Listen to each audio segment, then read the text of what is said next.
The Papyrus, put it on my table every month. I don't wanna miss it. Don't even try to hide it. No, I don't wanna lose it. And you see how it is, it's so inviting. The Papyrus, we're all so online. The Papyrus, put it on my Hello, welcome to the Papyrus TV Africa. Today I am seated here. Very soon you're going to be meeting with someone fantastic, one of the big sons of Abuja, the land of Abuja FCT, Garki as they call it. He's Bwari by tribe. He is Honorable Micah Yohanna Jiba. Yes, the former and immediate past Amak local government chairman. He's in the House of Representatives now, representing Abuja Municipal and Bwari Federal Constituency. So come with me, we will be talking to him today about a lot of things, who he is, who he has been, his journey to where he is right now, politically and otherwise, and the situation that Nigeria is in now. What is the role of the House of Representatives at this critical time for Nigerians? So come with me, let's speak to Honorable. Honorable, yeah. Thank you for receiving us in your office today. Thank you very much. You're welcome. Thank you. Good. So I can see you come out in baggy attire. Is that cap supposed to be baggy cap? It's for everybody. It's for everybody. Yoruba wear it, Igala wear it, Igbo wear it.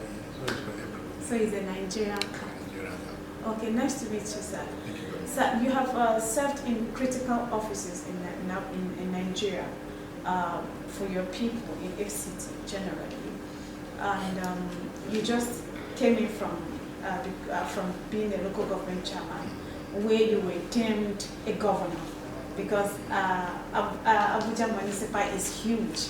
Some of us are even saying, why can't you just give them a governor instead and to be here? Can you tell us how the journey has been so far? Well, thank you very much. I'm grateful, and let me say you're welcome. My name is Honorable Micah Yohanna Jiba, a member representing the people of Abuja Municipal Area Council and Bwari Area Council, Federal Constituency, FCT, and from Abuja. Let me just correct one impression, because you make me understand that I just come, or maybe I'm just occupying a critical office or position. I will a little bit disagree with you, because these are the positions that everybody wants to find themselves in. So look at the local government position.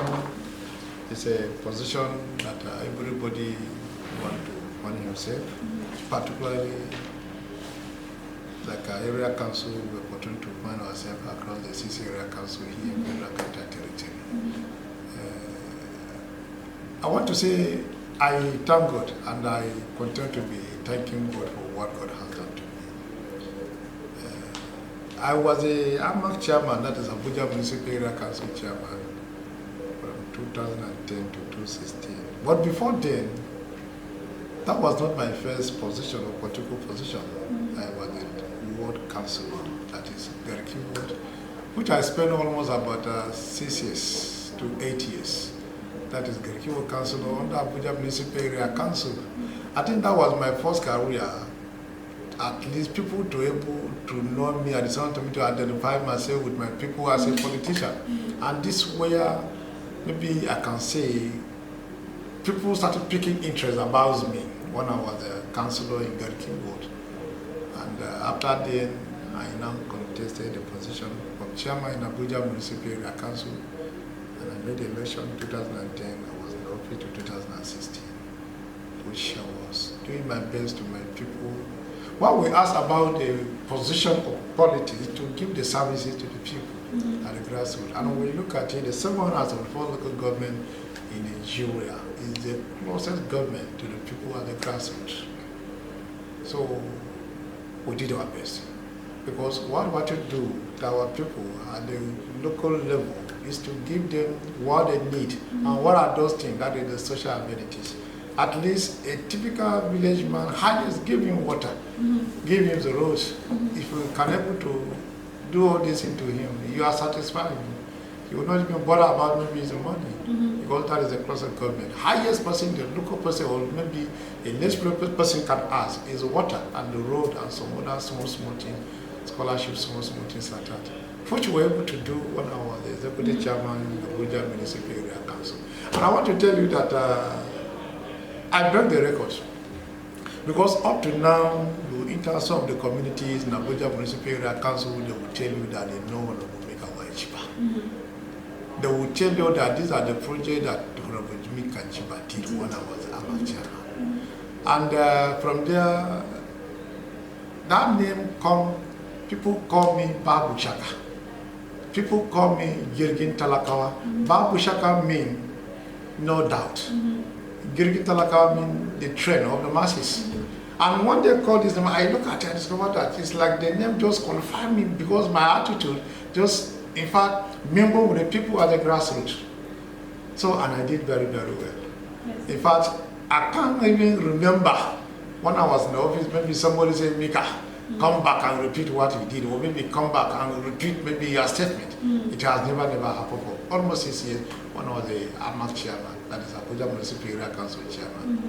I finished my tenure successfully. People were so happy with my administration at 10, and now they are still happy, which warranted me today. I'm now the House of Rep. Because of the legacy I kept when I was the local government chairman. It was what warranted me today. I'm in this office today as a member representing the 2 area council here in Federal Capital Territory. That is AMAC and Bwari, Federal Constituency, FCT Abuja. So, you know, I was an executive, but today I'm a legislator. Because you cannot even compare the function and the responsibility of that legislator and the executive together. They are not the same. The difference is there. So we are just legislating. In fact, to make sure that we do what's supposed to our people here in Federal Capital Territory, in fact, across the 36 states and FCT in Nigeria. That is to make the law. To make sure the executive will checkmate them through the oversight function, and also how to see the funding of the budget. These are the major things that we are doing at the legislators. So I'm trying to tell you that we are doing our best by the special grace of God. Yeah, we can see that because we are the watchdog and we check and we sniff. So we can say that with all modesty, you did well as a local government chairman. But now, transiting from an executive position, where you have a budget and you execute it, to coming to where you just make law, you just deal with paper. And coming from that expectation, when you had the power to give people infrastructure development, you had the power to give people, use some of the money to sign some things for people, maybe funeral, burial, and some other things. Coming here, what can you say has been the major challenge for you connecting with your people? Because over time, 17 years in journalism, I've seen that people that leave the executive to come to the legislature, they always have problem telling the people that I'm no more where I could sign those things for you. I am here now. So how have you been able to manage that relationship and still connect with your people? Thank you very much. You see, in life, there's nothing that is permanent in life. Everything we are seeing within the environment, they are all temporaries. You cannot remain in a particular position. Just a simple example, when a child gives birth, he will be crawling gradually. From there, he will develop. He will be walking. From there, he will develop. He becomes somebody. So, and I know my direction and my bearing, in which I don't need to worry. Because the scholars say, when you know where you are going, you will get there. But if you don't know where you are going, you will not get there. So when I was in executive position, I know that yes, I was in executive position. I know the function and responsibility of that executive position. Living there, coming to House of Rep, I know where I come from. I know the function of the legislators. To tell you that I'm not going to see what I saw when I was an area council chairman. The difference is here, but I can't be worried because I have done it to the satisfaction level. And my people know that they give me the mandate to dare to represent them as a local government chairman. So they know. And I don't see the issue maybe to be preaching to them again because they know. And I can't be the first person from the chairman to the House of Reps. People have been there, and we have to learn from them. And I don't see the reason. Maybe I'll be so worried, or maybe telling people that they shouldn't expect what they were expecting when I was area council chairman. Yeah. They all know, and I know. So it's not something that I'll be worried, because the difference is there. So I'm not worried because I know I cannot be continue holding the red beak. But by the time maybe if I'm jumped from the House of the Senator, from there my people will be expecting me to have the red beak again. But don't know my function as a legislator, as a House of Rep member. So it's not an issue that maybe my people are doing this way, because I want to tell you that my people, Bwari, they are disciplined. They are very, very dedicated. So I'm telling you that I'm not worried. It's not an issue that maybe I'll be preaching to my people, they should not worry, I will not give you money today, or I will not do this. They know. They know. So I know my work here, and my people know it. Before they give me the money, they all know. And that's why they give me the money. I should go and represent them in the legislature. Okay, that's nice. Okay, so Nigeria is going through one of the toughest times it has ever experienced, maybe at least in my lifetime. I'm 80th child, and we have banditry, we have kidnapping, we have Boko Haram, we have the issue of Fulani henchmen, we have the Oduduwa kingdom, we have the Biafra, everybody declaring Nigeria is going through one of her toughest moments. What do you think the role of a legislator is now to try and curtail this particular situation that we are going through? And what would you even say has brought us here? It's very simple. It's very, very simple. The issue that the three-arm zone, judiciary, executive, legislative, they should come together. That is very, very simple thing. In doing their thing, that is the executive, legislators should not even abuse them. If the legislator, they are doing their thing, the executive should not even abuse them. We should all come together. One will come together and speak in one voice. All these things, it will come to an end. But if the division is there, that the executive, they are doing their own, legislature, they are doing their own, judicial, they are doing their own, in this kind of critical period we are, the solution will not be there. So what we are just advising, particularly with the legislature, that we should come together, and this is what we have been preaching every day, that we should all come together and fight for all these issues. And it's not a time to be fighting, it's a dialogue, lobby. When we opportunity to discover that these are the people they find themselves in negative attitude, they don't want the progress of this our country, Nigeria, we lobby them, we dialogue with them. What are their problems? Why did they decide to find themselves in these kind of situations? We educate them. So the issue that we should also come together, like issue of the security, it's not an issue that maybe it's only the military that are able to fight the security, it can fight this insecurity, or maybe the police, army, whatever. All of us, it's everybody's business, as far as Nigeria is concerned. But if you leave it that it's only police that has the machine, or have the, it will not work. It will not work. We should all come together. It's all our business. When we come together, we all agree that yes, it's for our country, Nigeria. We want to see the progress of this our country, Nigeria. We should all come together. And we should be busy in dialogue with them. What are the challenges? What are the problems? You know, when you see somebody crying, you can't continue beating him at the wall so that you continue crying. Go and ask him why is he crying. Maybe he will tell you that he's feeling hungry, his money never eat. Salvation don't come. He's crying, there's a reason why he's crying. If you see some people in the bush, every day in the bush, you wonder what are they doing? Is it the one that they're looking for? Or maybe their children are not being properly taken care of? Or maybe their children are not in school? Well, we can able to get such people like that. We come down, we lobby with them, they should come. We treat them equally. Because I want to tell you that there are some people today are in bush because they are not being carried along. But when we discover that people are like that, we go and dialogue with them. Very simple. And that is that. Okay, so and that is the work we are doing here in the National Assembly. What do you think should be the solution that the federal government, now when I mean federal government, coming from where we have spoken from, we're talking about the judiciary, the legislator, and the executive. You say they should come together. What do you think they should be doing now to do what people that are agitating. The youths are clearly agitating. I don't know whether the elders are with them.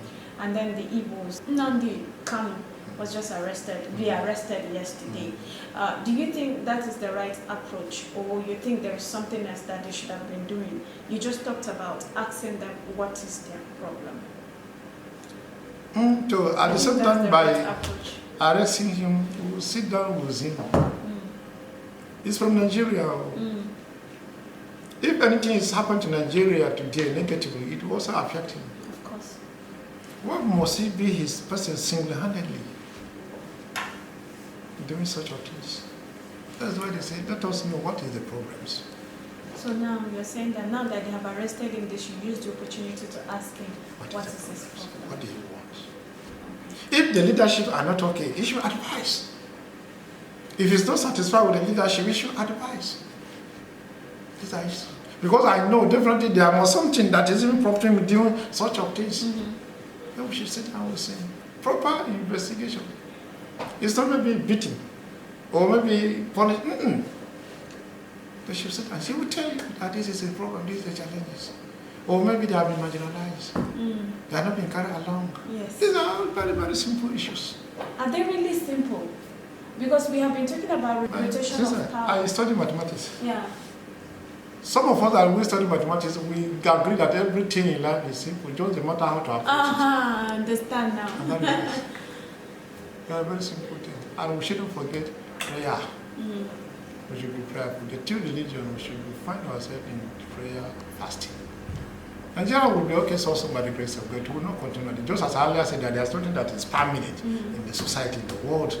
Everything is temporary. All these things we are saying today, it will come to an end. Just like the Moses told the disciples, what to close the sea.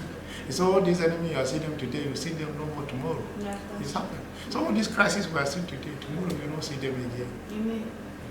Okay, so rounding up, the economy is in a shambles. People don't have food, prices are increasing by the day.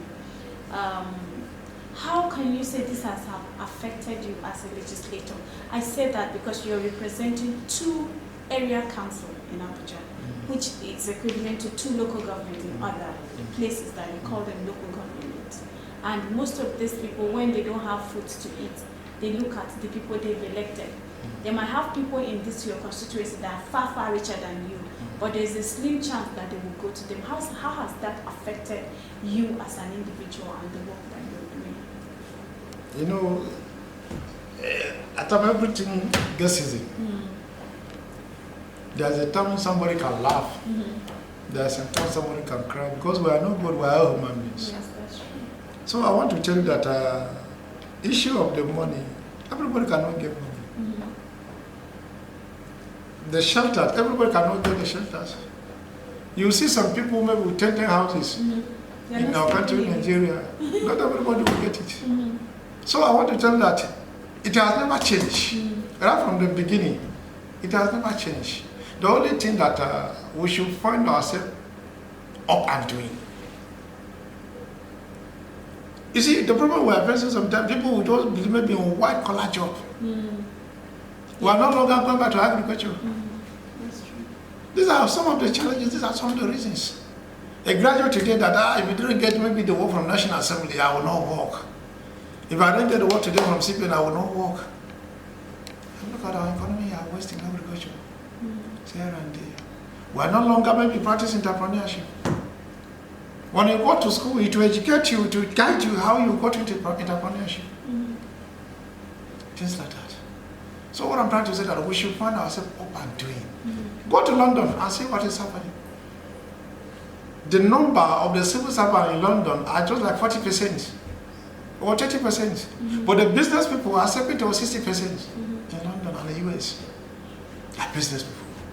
But it's not what you are finding in Nigeria here today. If you are graduated today, maybe you just went to university, you say you must get to work. You are not even here, maybe let us go to agriculture, let us go to entrepreneurship. These are the challenges. And we are rich. Our land is very, very fertile. Yet poor. You understand? Yes. And these are issues. We are not practicing commercial farming, we also practice social farming. Hunger must come. And these are what we're supposed to apply. maybe the apply, maybe commercial apartment, the equipment, things like that. We'll be importing things to the country, Nigeria. So all this will not be continuing. We should find ourselves what we're doing. Have you taken the COVID-19 jab? I've taken it, completed. That's okay. First and second. And that's my certificate. So Nigerians, some of Nigerians don't want to take. Would you advise them to take? I don't know. It's my idea that people are afraid. And I believe in Nigeria because we are strong enough. I don't even see the reason why we would be afraid. I'm taking, and I'm not feeling anyhow. I'm even feeling okay. I can travel to anywhere. I have a certificate. When I take the first one, I slept very well. The following day, nothing happened to me. And I want to tell you, I'm even more stronger than before. That's good. Because I believe that Nigeria cannot work or maybe bring party to our country. Never. It's working and I'm happy because I'm taking it. Okay. What advice do you have for Nigerian youth, especially now that they are becoming very, very impatient with government? What advice do you have for them? It's very simple. The people of Abuja Municipal. It's very simple. We should all agree that we cannot call Ghana our country. Even US or UK, we can't call them our country. This is the country that we were born and brought up. Yeah. We will remain here for the grace of God. So we'll be happy. You know, when you have something that belongs to you, be happy, be appreciated. But that is the challenge we're having, particularly the youth. And even when people are not converting, tell the Federal Capital Territory, we should be happy that our country is okay, that our country, this is our country. Just the way one can go marry to a wife and be happy that he has got married to a beautiful wife. A husband will be happy that he has gotten a beautiful wife. So we should be happy that this is our country, Nigeria. I have seen it. If we opportunity to travel to UK, highest maybe either 3 weeks or 1 month, we come back. We will be feeling lonely that we're coming back to our country, Nigeria. Because we don't feel so happy when we stay there more than 3 weeks or more than a month. We say, let us come back. Except you go there to study. And after 3 years, 4 years, you come back to your country, Nigeria. So we should be find ourselves happy that this country is our country. And that is the challenge we are having. Because we didn't appreciate our country, Nigeria. We should appreciate our own. And I don't see the reason you don't appreciate your own, you will be going and appreciate somebody's own, something that is not belong to you. You will not cope. So that is the challenge we are having, the youth of our country, Nigeria. So in fact, we are advising them that we should be happy. My people in Abuja Municipal Council, we should be happy that Abuja Municipal Council is our area council. My people in Bwari Area Council, they should be happy that Bwari Area Council is our local government. So when we find that we are happy in what God has given to us, we will be satisfied. That's good. Looking at PDP, this thing, you guys have just lost 3 governors in a week. 2023 is not looking good for you. Well, still, my joyful is that they are seen as Nigerians. We still call them the government Nigerians, isn't it? So I'm not disturbed. Because very soon they will see the light of the day. Really? They will come back. Oh, really? They will come back. That's good. That could be a prophecy, so let's wait and see. They will come back by the grace of God. Okay. Thank you so much for your time. We are grateful. Okay, Thank you very much. The Papyrus, put it on my table every month. I don't